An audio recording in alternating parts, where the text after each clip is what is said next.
Atenção internautas de todo o mundo, para o toque de 5 segundos.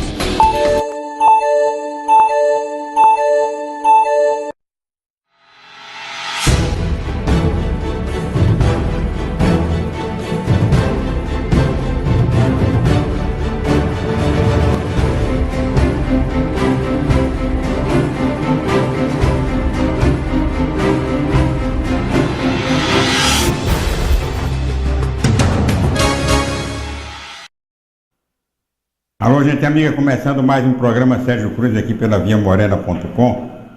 Olha, um pau danado nas redes sociais de sábado e domingo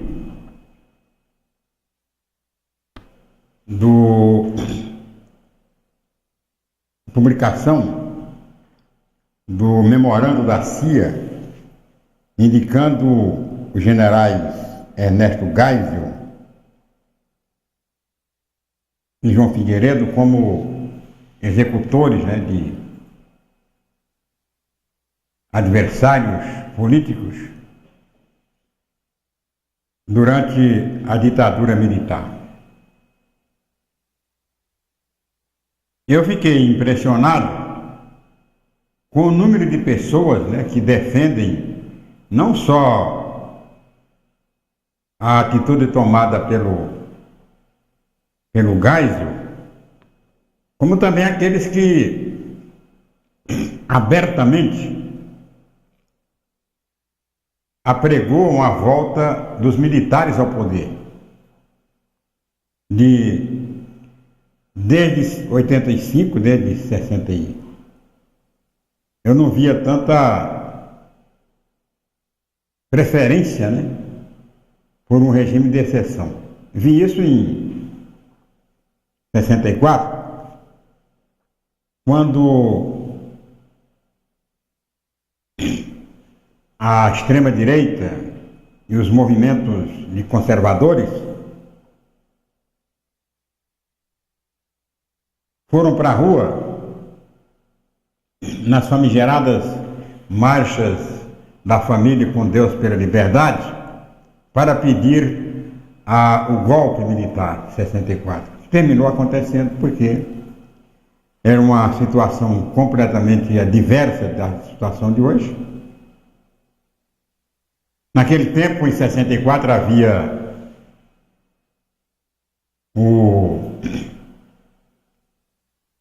a Guerra Fria entre os Estados Unidos e a União Soviética, e a sociedade se posicionava.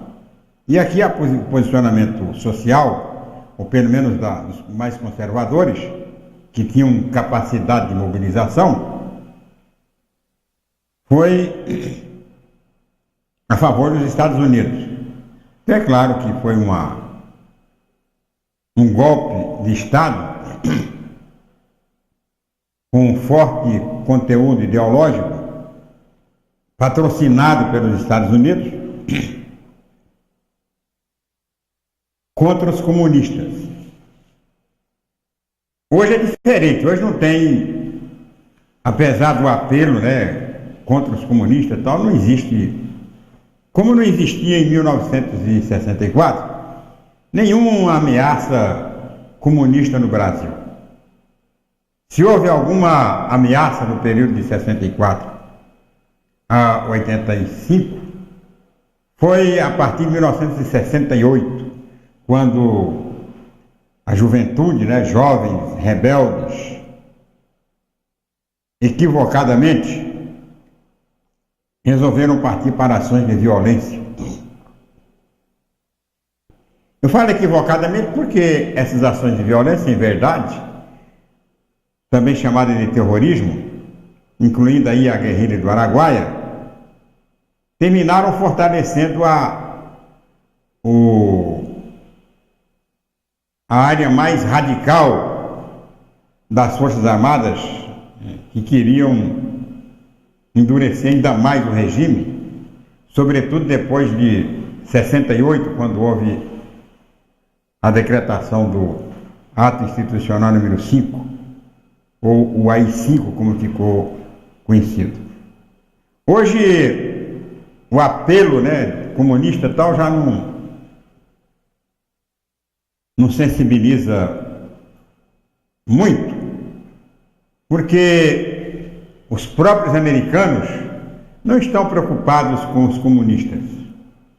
A grande preocupação dos americanos hoje é com o terrorismo chamado fundamentalismo islâmico, configurado na presença da Al-Qaeda, do Estado Islâmico e das ações, né, que se desenvolvem em todo o planeta, de terror e morte assumidas por esses grupos, principalmente o Estado Islâmico. Então os americanos hoje estão preocupados não é com o comunismo, e sim com o fundamentalismo islâmico. Vou explicar. Os Estados Unidos, agora recentemente o Trump, retirou os Estados Unidos do acordo nuclear do Irã. Por que ele fez isso? Porque ele não quer negócio com o fundamentalismo islâmico. E o Irã, juntamente com a Arábia Saudita e a Rússia, são os países que terminam financiando o terrorismo. É claro que o americano que sofreu na pele uma ação terrorista no dia 11 de outubro de sei lá quando, 2001, 2002, não quer negócio com...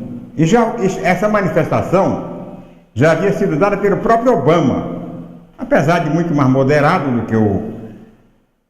do que o Donald Trump. O Obama já não apoiava a ditadura síria na guerra civil, já apoiava o outro lado, como os Estados Unidos continuam apoiando até hoje.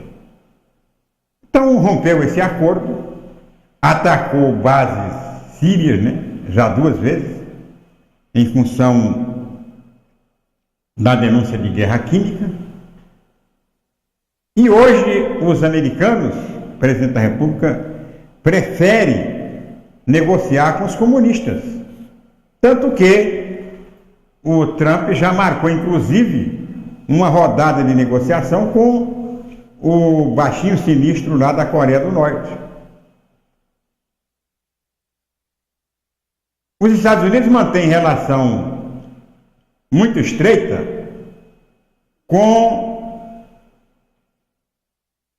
a China, por exemplo. A China é o maior credor dos Estados Unidos hoje. Não tem nada de americano contra comunista. Não defendo aqui que as democracias tenham que apoiar regimes comunistas. Mas o comunismo hoje não é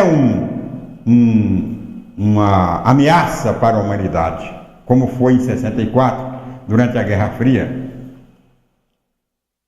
Hoje a grande ameaça é o Estado Islâmico. Então daí não pegar também aqui no Brasil essa história de que todo mundo é comunista. Aqui você faz um comentário, sobretudo na rede social, faz qualquer comentário que você fizer que envolver o histórico da ditadura militar, já te chama de comunista. A mim, então, toda hora, tal, comunista, tal. Eu não ligo para isso, até porque também eu não vejo... Eu sou democrata, já disse isso muitas vezes, por opção. Eu poderia ser comunista, poderia ser extrema esquerdista, poderia ser da direita, poderia ser de qualquer coisa. Mas eu, por opção, sou democrata radical. Defendo a democracia conservadora, a democracia representativa, essa democracia que está aí. Até que me apresentem uma democracia melhor do que está aí, eu vou continuar, né? Não vou experimentar, não vou inventar nada. Eu defendo isso aí. Uma democracia onde o povo possa eleger o presidente da República, possa eleger o governador, possa eleger o deputado, possa ir para a rua para exigir a substituição do presidente da República. Isso que eu quero. Eu sou mais parlamentarista, eu preferia o regime parlamentar. Mas o parlamentarismo também é democrático. Eu defendo a democracia e pode me chamar do que quiser, de fascista, de comunista. É liberado, né? Porque a democracia permite, inclusive, isso. E eu não me incomodo. Tranquilo.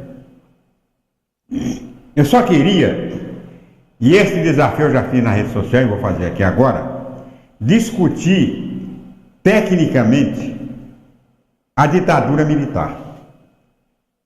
Porque daqui para frente vai aparecer muita documentação, muitos documentos vão surgir lá dos Estados Unidos, até porque aqui há uma desculpa, né, uma informação que eu não acredito, de que os documentos da ditadura foram destruídos. Eu não acredito nisso. Mas eles estão por aí. Em algum lugar, esses documentos estão. Ninguém ia destruir tantos documentos. E o que não está aqui, está lá nos Estados Unidos. Porque os Estados Unidos monitoravam, tinham acesso, esta CIA e a embaixada, os consulados, tinham acesso direto às informações do que acontecia em 64. Então, uma hora vai sujar, mas eu já tenho elementos suficientes para debater 64. Eu acho importante debater para mostrar para as pessoas que podem se envolver, podem se convencer desse mimimi aí dos inimigos da democracia, de que a ditadura foi boa, de que a ditadura não só matou bandido, só matou vagabundo e tal. Eu tenho tido a oportunidade de fazer isso aqui numa forma de monólogo, não tenho tido a oportunidade de debater, eu queria debater com um inimigo da democracia, esse pessoal que está aí pedindo a volta do regime militar, eu queria debater, não por aquilo que eu ouvi dizer. Aliás, fica proibido ouvir dizer. Vai só na base da documentação. Só na base dos fatos e do acontecimento. Desafio qualquer um. General, coronel, servente de pedreiro. Quem quiser vir debater democracia, quem quiser vir debater ditadura, está aberto. É só manda mensagem aí no Facebook. A gente marca o dia, faz aqui ao vivo, para que a população toda possa acompanhar. É preciso desmascarar de uma vez por todas essa história de que a ditadura foi boa, de que não havia crime na ditadura, de que não havia ladrão na ditadura, de que não havia corrupto na ditadura, de que não havia influência de tráfico na ditadura. Tem que acabar com tudo isso. Está na hora, né, de um defensor da ditadura aparecer aqui para a gente discutir isso aí. Então, está lançado o repto aí. Quem quiser vir, que venha. É só marcar. Aí, ontem na rede social, eu falei, não, mas não adianta, porque ninguém vai fazer isso. Eu não quero que faça minha cabeça, e também não estou aqui para fazer cabeça de ninguém. O que faz em minha cabeça é a verdade. É a informação verdadeira. O fato. E não o boato ou a versão. O fato faz na minha cabeça. E eu estou consciente do que estou falando. Não é fácil desafiar, mas eu desafio.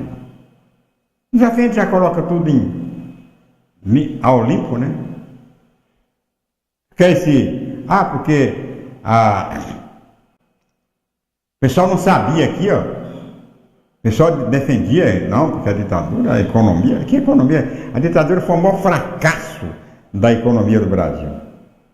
Eu tenho um dado aqui para mostrar para vocês. No mês em que a ditadura caiu, a inflação medida no ano foi de 239%. Tá. Alguém contesta? Alguém tem esses números?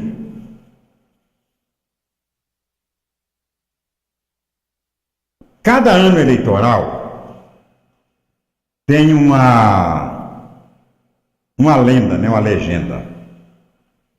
E na eleição passada, a grande legenda era não votar em político, mas votar em empresário. Porque empresário tinha experiência na administração de seus empreendimentos, de suas empresas, e que aplicaria na empresa, na prefeitura, aquilo que ele aplica na empresa dele para ser bem sucedido. Então, vários candidatos, empresários, conhecidos, se candidataram, muitos perderam, alguns ganharam. No Brasil, os mais célebres vencedores da eleição passada foi o prefeito Dória, de São Paulo, e o prefeito Alexandre Calil, de Belo Horizonte. Os dois se revelaram um verdadeiro fracasso. O Alexandre Calil não consegue nem audiência com o presidente da República. Belo Horizonte está abandonada. E ele só sabe reclamar. Xinga o presidente, xinga não sei o quê. Obra, né? Plataforma eleitoral, não cumpre nada. Empresário mequetrefe. E o Dória, que veio para mudar São Paulo, né? Mudar São Paulo, vai virar Empresa São Paulo S.A. Não aguentou 2 anos, abandonou, apesar de ter afirmado e garantido para a população que ia cumprir os 4 anos, antes de 2 anos já renunciou para ser candidato ao governo de São Paulo. Tinha um acordo com o Alckmin seria o presidente da República e ele o governador de São Paulo. Como se a presidência da República e o governo de São Paulo fosse patrimônio deles. Já, eu vou ser presidente, você vai ser. Isso sem consultar o eleitor.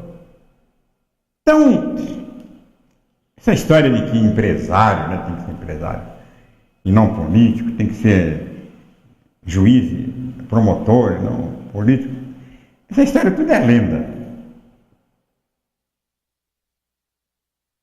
O bom administrador pode ser político, pode ser juiz, pode ser promotor, pode ser lavrador, pode ser radialista. O mau político, o mau administrador pode ser tudo isso também.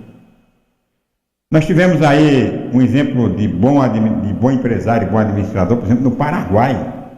O cara se reelegeu, fez uma primeira administração muito boa. Bom. Agora, a Argentina caiu no conto do empresário, o tal de Macri.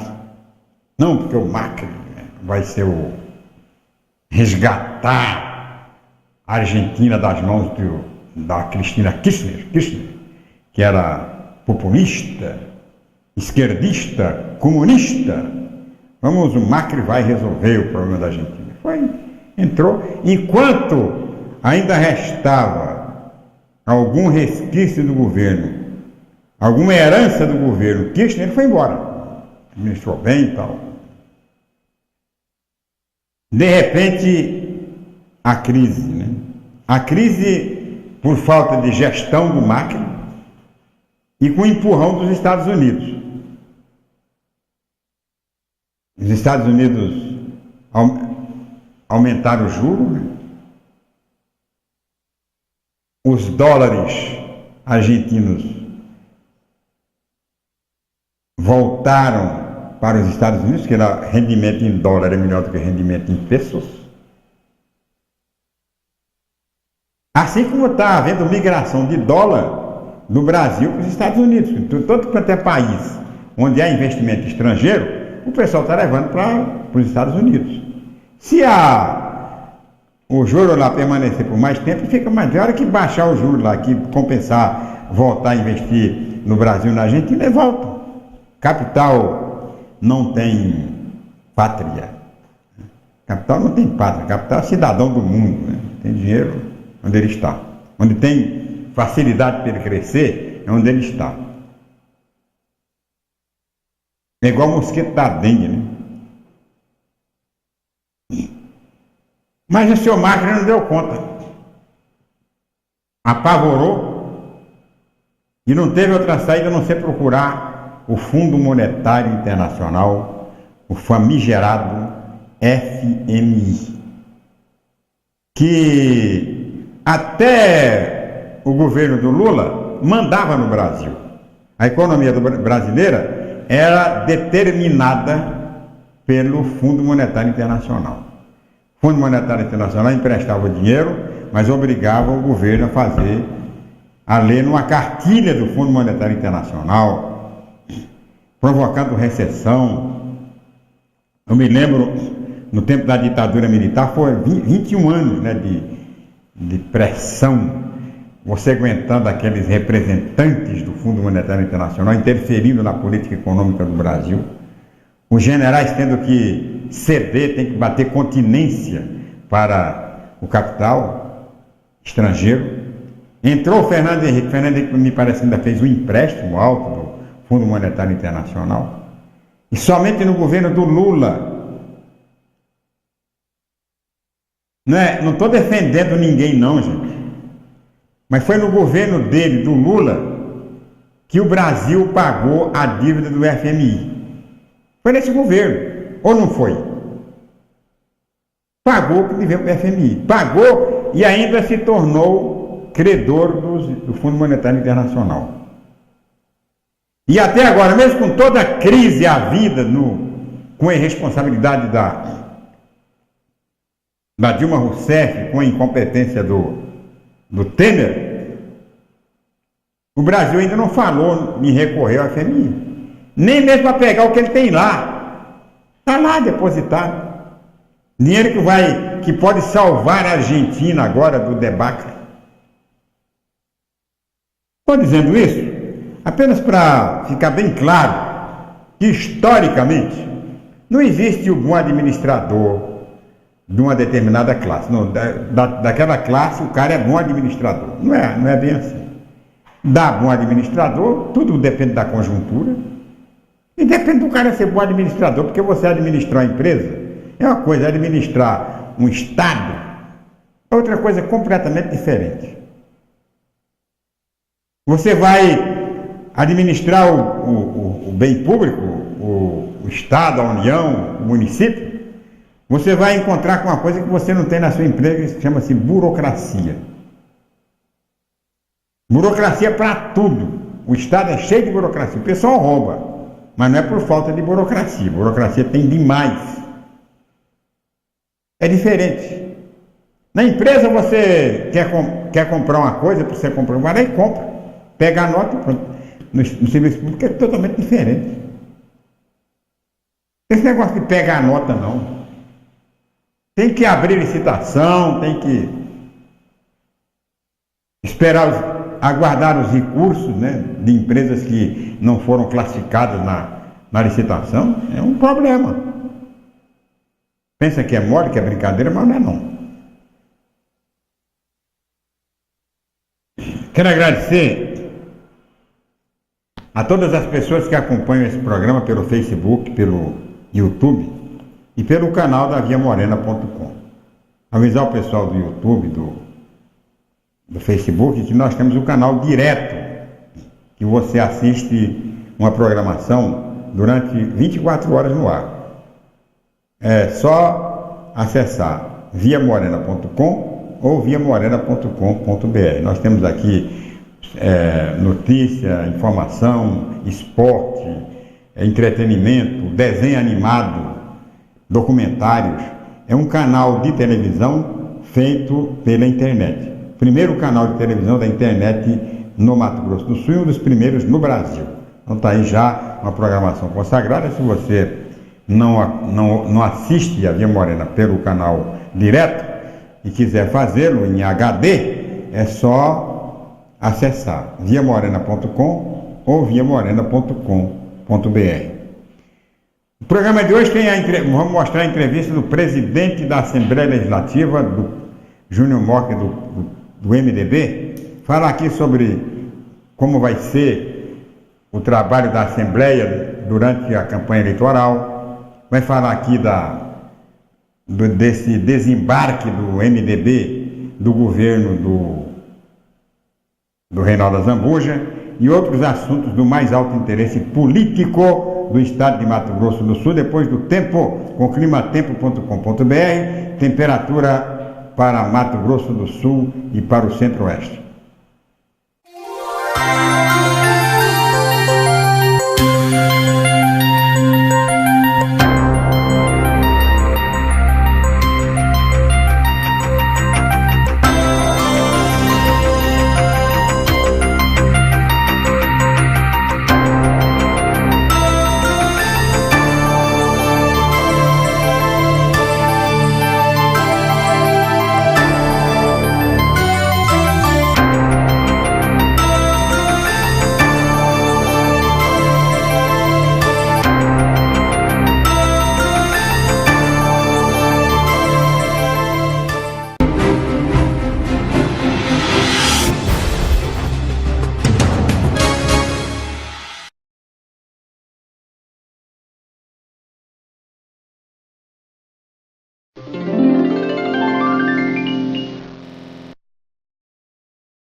Alô, gente amiga, voltando com o programa Sérgio Cruz aqui pela viamorena.com, e a gente vai direto à entrevista do dia. É importante você acompanhar porque é um retrato, né, da política de Mato Grosso do Sul, mostrado aqui pelo presidente da Assembleia Legislativa. Participam da entrevista Marcos Faria e Carmen Sestari.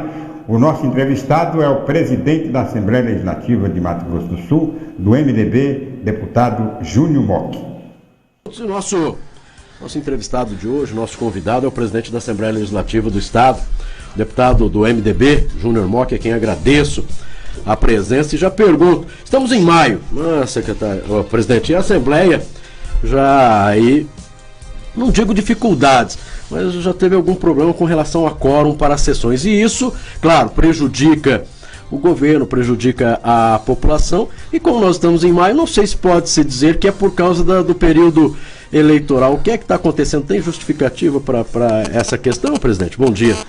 Bom dia, Marquinhos, bom dia, Carmen, bom dia, Sérgio, bom dia a todos os ouvintes Madureira, bom dia a todos os ouvintes da FM Capital. Uma satisfação estar aqui falando com a população de Campo Grande e de Mato Grosso. Essa é uma questão que a gente permanentemente vem fiscalizando, solicitando aos deputados, porque embora o trabalho parlamentar não se restrinja à sessão legislativa, né, ele é um trabalho de interlocução permanente, de atendimento, mas é nas sessões em que se aprova, se discute as matérias de interesse do Estado. E na última quinta-feira houve, né, uma não conseguiu ter o quórum na ordem do dia. Quando a gente diz na ordem do dia, é quando você vota as matérias, discute e vota. Então, as ausências de sessão, elas têm previsão regimental em duas situações. Bom, para os parlamentares, eles têm até, desde que justificada a ausência, até 3 sessões no mês. Certo. Acima disso, o regimento prevê que haja desconto em folha de pagamento em relação ao atraso do parlamentar. E nós estamos acompanhando rigorosamente isso da mesa. Tenho colocado isso para os parlamentares para a aplicação do nosso regimento. Entretanto, Marquinhos, existem algumas questões que contribuem para isso, para essa ausência. Isso ocorreu na última quinta-feira.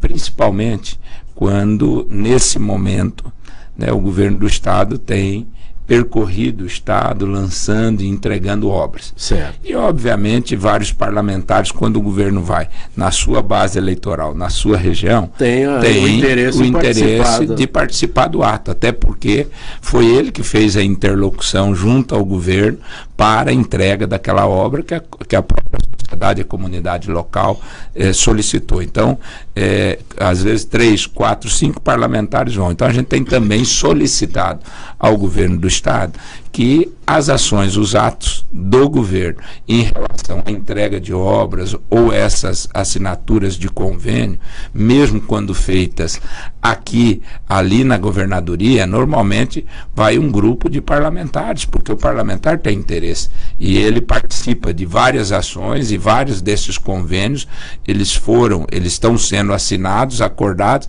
em função dessa interlocução que o parlamentar fez. Então nós temos solicitado ao governo também que evite esses atos nas terças, quartas e quintas-feiras pela manhã, justamente para não prejudicar, né, e o parlamentar não se ausentar. E existe, obviamente, mais 2 outras questões que é importante colocar. Em alguns momentos, uma bancada ou outra pode obstruir votação. Certo. Isso é legal? Não, isso ocorre não só aqui no Congresso, quando uma bancada entende que aquela matéria não quer que ela seja votada. Né, não quer que seja discutida, quer que retire de pauta, e às vezes essa retirada não ocorre porque tem dispositivos regimentais que impedem a retirada, a bancada pode se retirar. Ou seja, o parlamentar pode estar na casa, mas não ele se retira no plenário. Justamente para evitar que uma determinada matéria seja colocada em votação para permitir, aí por falta de quórum você tem que retirar a matéria. Claro. Aliás, não há votação da matéria. Isso tem previsão. Por quê? Porque a bancada entende que a matéria tem que ser melhor discutida, que a matéria não foi discutida a contento, que precisa buscar entendimentos para modificar esse ou aquele item da matéria. Isso também tem previsão legal. Não estou dizendo que é isso que aconteceu, estou dizendo as várias situações que às vezes faz com que haja Nós, inclusive, amanhã, né, estaremos conversando até com os parlamentares, para que os parlamentares, eles próprios, façam, né, olha, nós temos essa semana, o que é que eu tenho? Eu tenho isso. Né? Às vezes você vai representando a casa num evento, porque são vários eventos e a casa tem que designar. Normalmente, como é que é feito? Quando o presidente não vai, ou um membro da mesa não vai, nós designamos os presidentes das comissões. Eu tenho um assunto relacionado, por exemplo, à indústria. Vou mandar o presidente da Comissão de Indústria e Comércio. Sim. Né? Há um convite oficial, ele pede que seja delegada a ele a condição de representar a casa e você faz. Então, hoje nós temos que, e uma das ideias e proposições que nós temos, primeiro, nesse período de terça, quarta e quinta de manhã, a casa não vai delegar representação para ninguém. Justamente para você evitar esse tipo de comportamento. Então, às vezes você faz para atender uma instituição importante que convida a Assembleia Legislativa, só que os horários coincidem com a sessão. Aí você designa para a Assembleia estar lá representada, porque a instituição faz questão que a Assembleia esteja.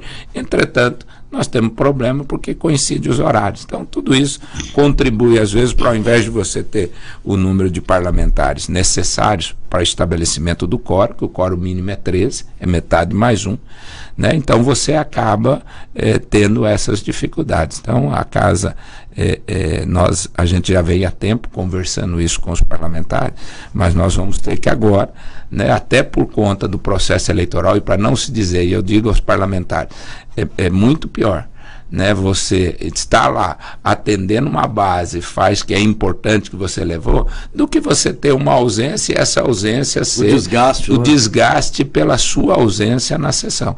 Então esse desgaste pela ausência é muito mais prejudicial ao parlamentar, e não só ao parlamentar, à instituição. Então a gente tem que ter... Hoje está tudo nas redes sociais, né? Claro, automaticamente as pessoas ficam sabendo se está ou não está. Aliás, eu acho que é uma grande contribuição que a própria imprensa faz, a mídia faz, eu tenho dito isso, uma grande contribuição é a mídia ir lá ressaltar aqueles que nunca faltam, que estão lá presentes, que cumprem com a sua função, que cumprem com a sua missão, do que aqueles que saem.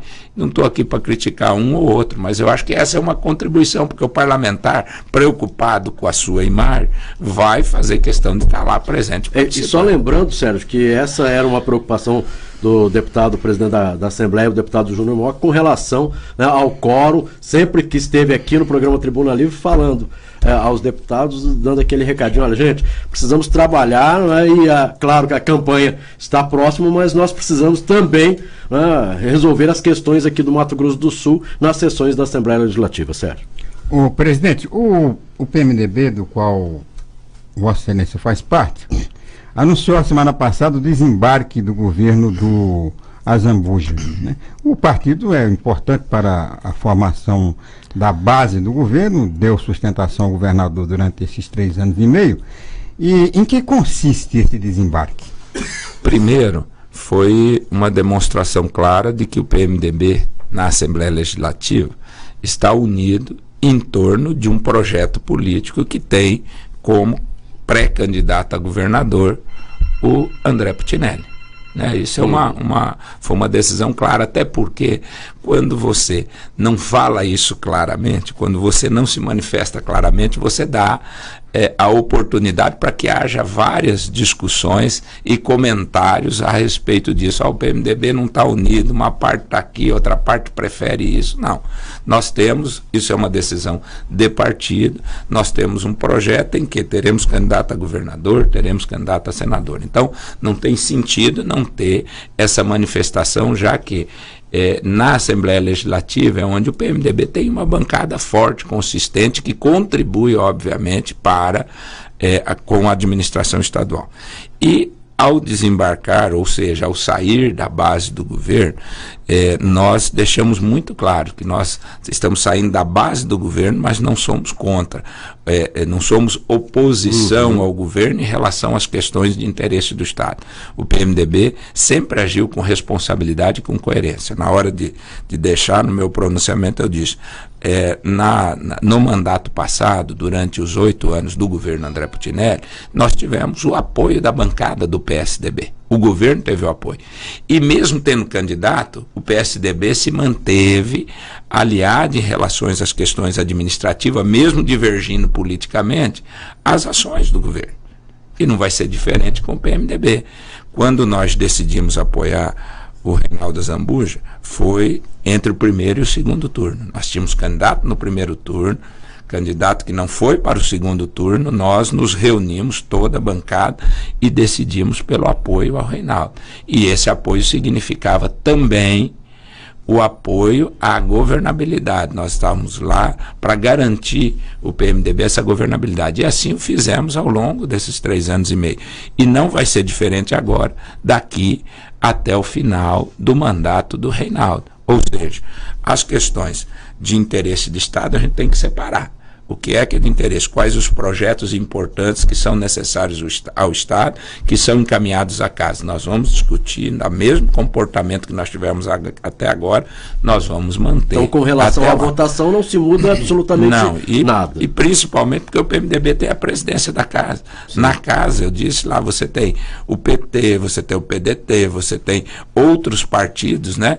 Lá na casa, o PMDB, enfim, os partidos todos aqui, que eu não estou me lembrando de cabeça, os que têm representação na casa. Certo. Então você, na condição de presidente, jamais você atua como membro de partido. Você tem que ter uma atuação de magistrado imparcial, porque todas as bancadas que têm representação na casa têm que ter o respeito, o apoio da mesa diretora. Então, uma coisa é a presidência da casa, em que o comportamento será o mesmo, de jamais você travar tramitação de projeto, você prejudicar, né, o normal funcionamento da casa, porque você tem um posicionamento político, às vezes, divergente do governo. Então, e comunicamos isso ao governador Reinaldo Azambuja. Né, nós não somos, nós saímos, a bancada hoje tem uma posição de independência, todas as questões em relação à votação, nós temos um compromisso de decidir em conjunto, mas em nenhum momento nós dissemos que isso vai prejudicar a normal tramitação das matérias e, acima de tudo, os interesses de Mato Grosso do Sul. 7h46, nós estamos conversando com o presidente da Assembleia Legislativa do Estado de Mato Grosso do Sul, deputado Júnior Mock. Deputado, vaquinha virtual, nós falamos, olha, a eleição está aí, se aproximando, 2018, e, é claro, as dificuldades que se tem hoje, né, de arrecadar dinheiro. Ainda não está muito claro até para a população com relação à vaquinha virtual, e nós vamos, nessa sexta-feira, conversar com o ex-juiz eleitoral, o doutor Ari Raguiante, que é o nosso convidado, para falar a respeito, para que a população entenda um pouquinho. Mas dentre os políticos, alguns contrários, outros favoráveis, uns acham muita dificuldade, mas ela ajuda, pelo menos, deixa um pouco mais claro com relação a onde foi buscar esse dinheiro, quem é que doou. Qual é a sua opinião com relação a isso? Primeiro, nesse momento, depois de todas essas alterações que nós sofremos na legislação eleitoral, o candidato, mais do que nunca, antes de iniciar o processo eleitoral, antes de registrar a candidatura, tem que entender bem, ele e a sua equipe, como é que nós vamos tratar essa questão financeira no processo eleitoral. Sim. Porque isso pode naturalmente gerar cassação. Eu brinco, eu falo assim, às vezes, se você tiver ali uma boa equipe de fiscalização, você às vezes vai ganhar a eleição por WO. Por quê? Porque normalmente você registra candidatura e tem alguém que cuida lá, ou sabe ou não sabe. O candidato, primeiro de tudo, ele tem que conhecer principalmente toda essa questão relacionada às doações e gastos de campanha, porque hoje você tem que contabilizá-las, você tem que a cada 15 dias estar entregando, né, os gastos da campanha no período, e tudo aquilo vai estar submetido à fiscalização da Justiça Eleitoral. Essa é uma das alternativas. Eu acho uma alternativa viável. Se você usa a internet para tudo, por que você não vai usar para captar dinheiro? E aqueles que entendem que você é um bom candidato e queiram fazer a doação de R$1, de 2, de 5, de 10, eles vão fazer. Claro. E o candidato, obviamente, é o que você disse, tem total transparência naquilo que ele arrecada e naquilo que ele apresenta. Olha, está aqui, eu arrecadei tanto, está aqui a arrecadação que veio oriunda, né, da internet, da mídia social, dessa ferramenta que ele tem à disposição, e vai fazer a prestação de contas. Então, e hoje você não tem mais doação de pessoa jurídica, acabou. Então você está limitado às doações de pessoa física. E a doação de pessoa física, ela tem limite, até 10% do movimento bruto do ano anterior, em função da declaração de imposto de renda. Que, se você considerar pelo custo dos processos eleitorais anteriores, é muito pouco. Normalmente um cidadão, quando ele tem muito, ele tem na pessoa jurídica. E ainda facilitou a pessoa física a dizer não, porque esse é aquele detalhe. Eu sou amigo do deputado Mock Júnior, mas também sou amigo de mais 4 deputados, eles vêm aqui, eu só posso doar 10%. Então fica difícil. Olha, deputado, para não ficar mal nem com o senhor nem com os outros, infelizmente não vou falar não. Até porque a divulgação será quinzenal, então você sabe para onde doou. Então você fala, pô, o cara está doando para mim, está doando para outro. Então, no fundo, eu acho que esses mecanismos agora de controle, né, essa forma, ela vai permitir uma redução significativa nos custos dos processos eleitorais e também com isso, porque é a primeira eleição nesse novo regramento, né, que a sociedade, que a população, que aqueles também que estão acostumados a esperar o processo eleitoral para ganhar dinheiro no processo eleitoral, vão ter que entender que isso acabou. Né? E se não acabou, vão correr o risco de sofrer as devidas sanções legais. Tem que correr, se ele quiser correr o risco, às vezes um candidato com potencial eleitoral muito grande, né, acaba tendo alguns deslizes na hora da aplicação dos recursos e vai sofrer as consequências, eu não tenho dúvida. Será que o eleitor está bem informado sobre isso? Porque muita gente está comentando, falando, não, vou dar dinheiro não, porque com muita corrupção, aquela coisa de generalizar, né?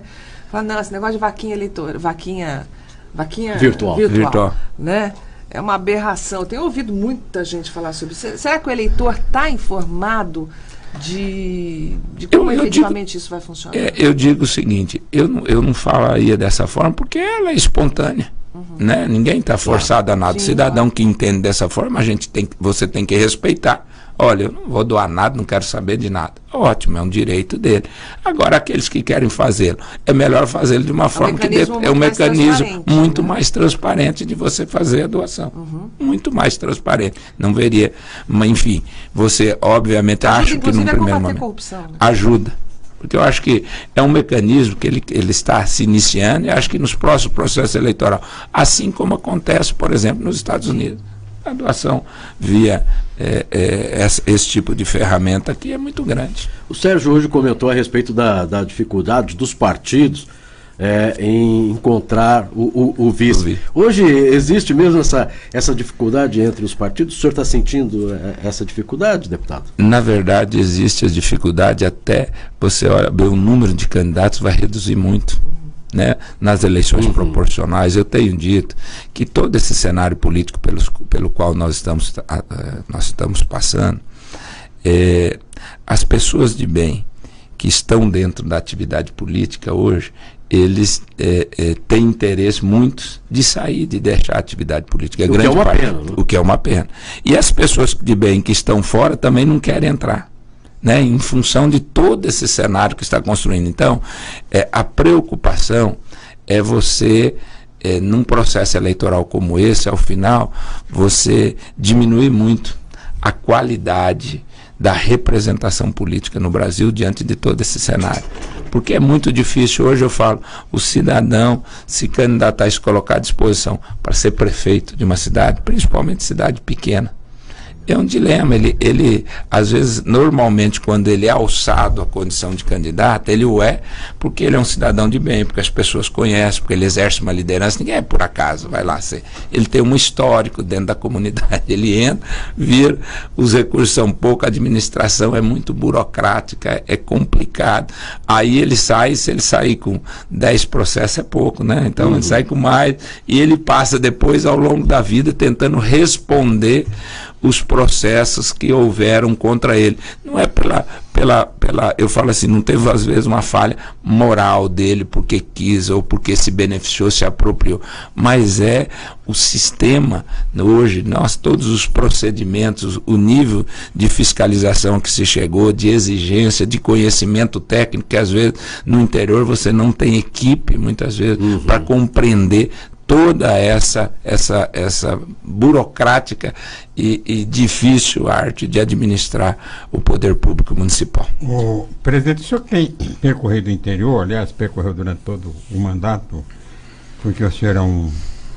deputado de região, na região.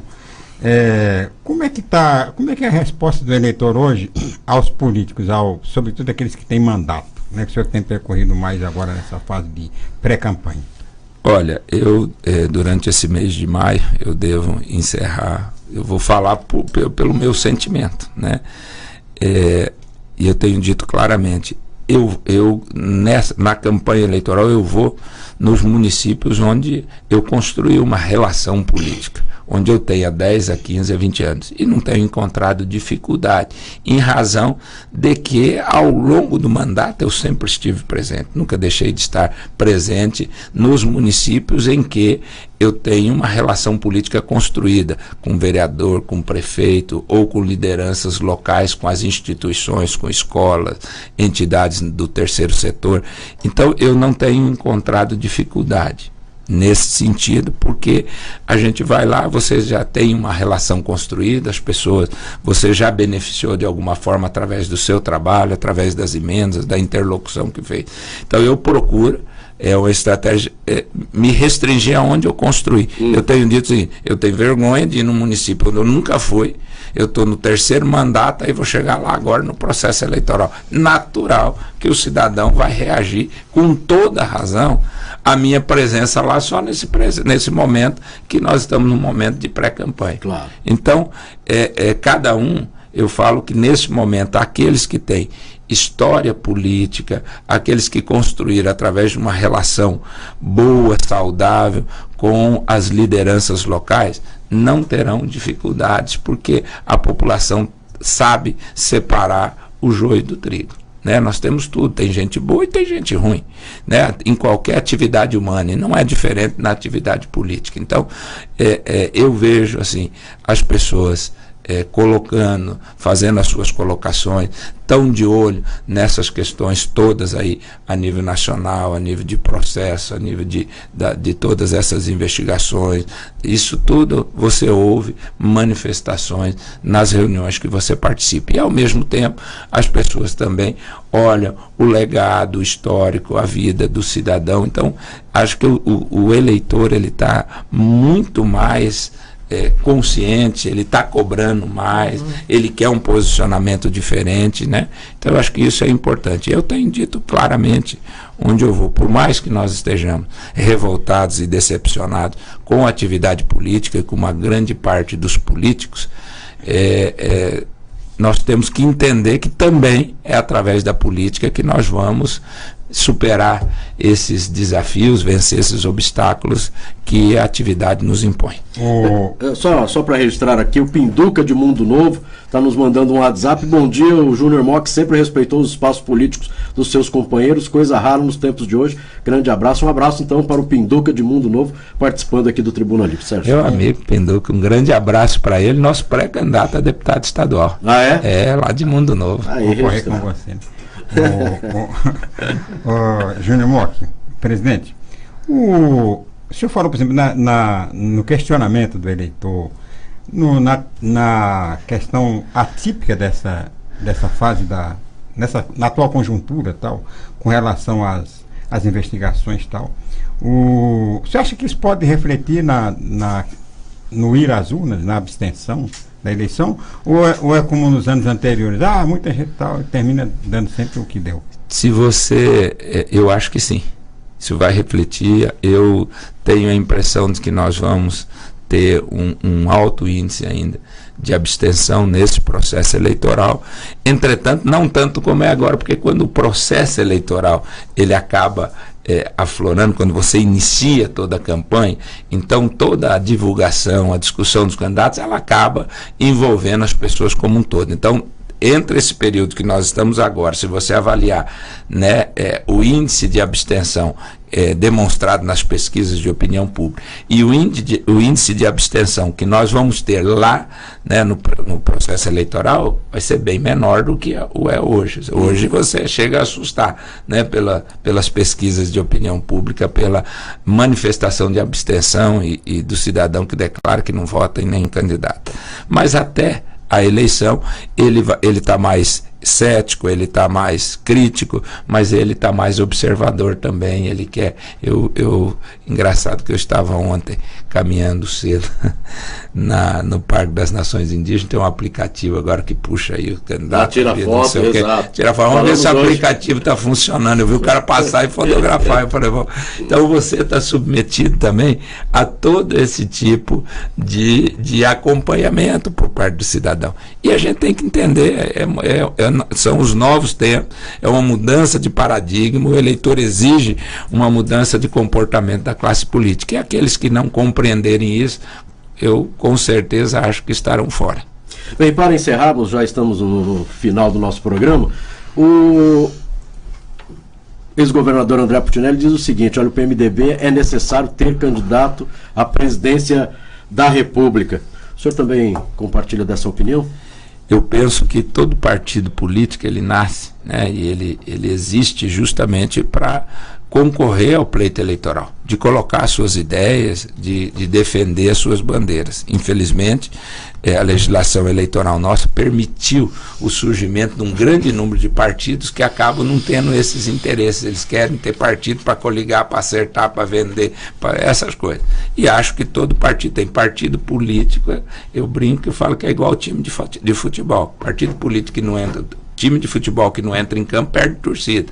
Partido político que não participa do processo eleitoral perde os seus eleitores, perde aqueles que são simpatizantes desse partido. Por isso eu entendo que o PMDB tem que ter candidato a presidente da República. Eu sempre defendi isso. Aliás, o PMDB foi sempre um partido de coalizão, sempre preferiu fortalecer lideranças regionais e ser um partido congressual, sempre forte na Câmara e no Senado, e ao longo do tempo foi deixando de ter candidaturas próprias a presidente da República, que eu entendo que foi um grande erro.